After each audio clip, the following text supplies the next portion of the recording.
ইরানের যুবরাজ প্রিন্স হযরত ওমরের হাতে ধরা পড়ে গেছে। ওমর বলল, এই যুবরাজ, তুই তো খ্রিস্টান, তুই ইসলাম কবুল কর, তাইলে তোর মুক্তি দেব। সে কয়, না, বাপদাদার ধর্ম ছাড়বো না। ওমর কয়, তাইলে আমাদেরকে জিজিয়া করে দে। কয়, সেটাও দেবো না। ওমর কয়, সন্ধি করো। কয়, ওইটাও করবো না। ওমর কয়, কি করবি? কয়, কিছুই করবো না।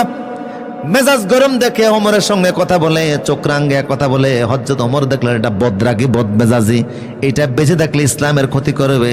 তাই হযরত ওমর বললেন, এটারে ছেড়ে দেওয়া যায় না, কল্লা নেওয়া উচিত। জল্লাদকে বললেন, এর কল্লাটা উড়িয়ে দাও। জল্লাদ তলোয়ার উঁচু করলো, এই প্রিন্সকে, খ্রিস্টান যুবরাজকে মারবে। কিন্তু হযরত ওমর বললেন, আচ্ছা যুবরাজ, এখনই তোমার ফাঁসি দিয়ে দিব, তবে তার আগে বলে তোমার কিছু চাওয়া পাওয়ার আছে নাকি? চাইলে চাও, আমি দিব। যুবক কয়, আমার আর কি দিবে? তুমি যে মেজাজ গরমের ওমর, যদি কিছু দিতে এসে আমার এক গ্লাস পানি পান করাও। তো হযরত ওমর বলেন, কে আছে? ওর গ্লাস হাতে এক গ্লাস পানি দাও। যুবকের হাতে এক গ্লাস পানি দিয়েছে। যুবক পানিটা নিয়ে ঠোঁট পর্যন্ত নিয়েছে, কিন্তু কিছুক্ষণ পরে আবার কয়, না, খাবো না, থাক। ওমর বললেন, কেন খাবা না? কয়, তুমি যে বদরাগী ওমর, আমি পানিটা যখন অর্ধেক খামো, তুমি তলোয়ার সাইরা দিয়ে আমার শেষ করে দিবা, কল্লা উড়িয়ে দিবা। ওমর কয়, না, আমি এতটা নিষ্ঠুর না, তোমার অন্তত একটা গ্লাস পানি খাইতে দিব। যুবক কয়, তোমার কথা বিশ্বাস হয় না। ওমর বলল, কেমনে বললে বিশ্বাস করবা? যুবক বলল, তুমি আঙ্গুল দ্বারা ইশারা করে বলো। কি বলবো? হে যুবক, এই গ্লাসের পানি পুরাটা না খাওয়ার আগে তোমারে ফাঁসি দিমু না।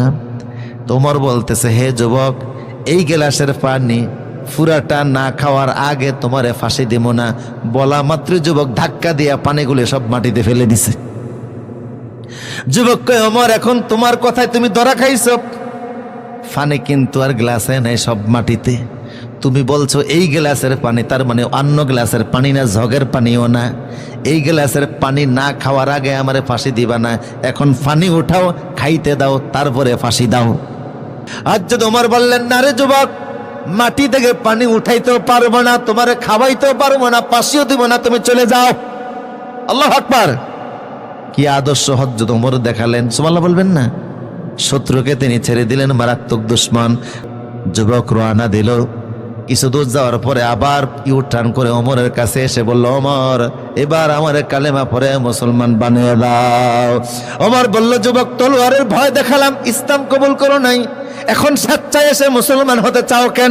যুবক বলল, ওমর, তোমার তলোয়ারের ভয় আমার ঘাড় নোয়াতে পারে নাই, তোমার আদর্শ আমার ঘাট থেকে নয়ে দিয়েছে।